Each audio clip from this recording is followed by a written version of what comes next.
you've spent your entire life in this field of finance and inspired other people, including me, over the years.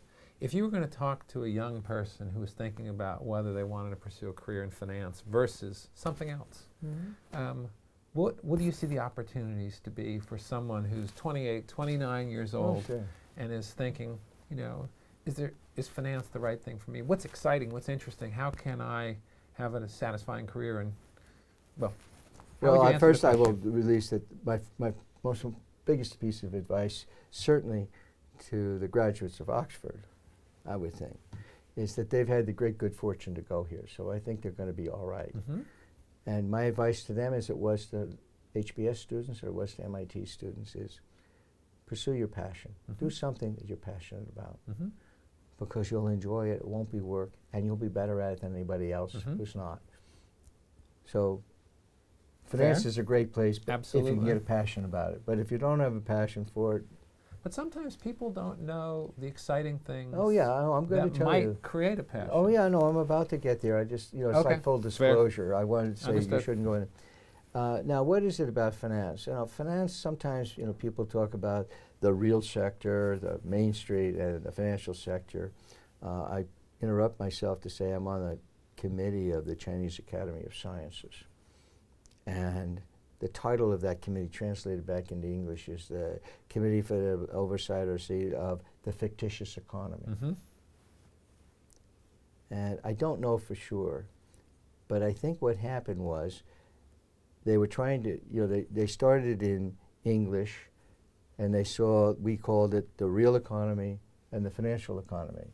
Well, if it's not real, it must be unreal. Right. They translated it into Mandarin. God knows what that would mean. But then when they translated back to English, someone said, well, what's a synonym for unreal? Fictitious. Right. Okay. That is a fiction.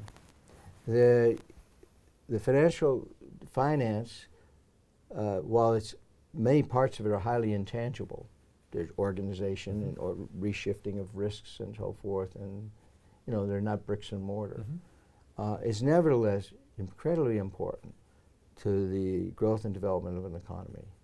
There's Nobel Prize winners, Solow and North, that showed that technological progress is where it drives growth, but the technological progress that might be created, the technology created in an Oxford or MIT lab, will not create growth unless it's actually embedded in the economy in a broad way.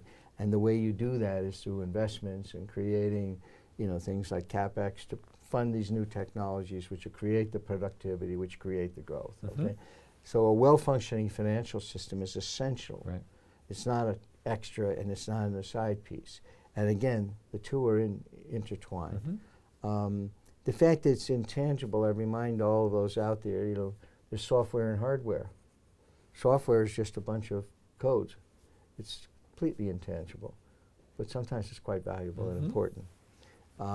So it's the same thing. Now, finance as a field is important. Finance is also a global, that, and it's becoming more so for a couple of reasons. What I mean by global is there are almost no boundaries anymore, real boundaries to the finance. We just move everywhere in the world. Just keeping it English speaking, if I'm in Hong Kong or London or New York, or for that matter in South Africa, it's all the same.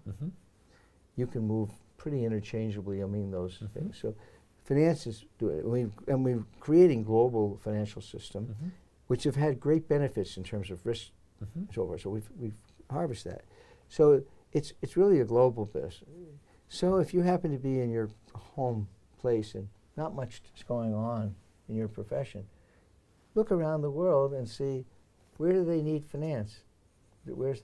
Pack your bag and go. Yeah, you have to pick up a language or something, so be it. But the point is, it's a global profession. And if you focus on solutions, what we've been talking about, I always say to my student, if you're in the solution business, you'll always be employed because people always have challenges. Well, that's, and you've been solving those problems and addressing those challenges for the last 4 decades, roughly, of your maybe a little longer. Maybe 5, yeah? Well, whatever, for a long time. Bob, thank you so much for coming to Well, Oxford. thank you. Thank you for visiting with us here, and thank you for all you've done for the finance profession in the world for all these many years.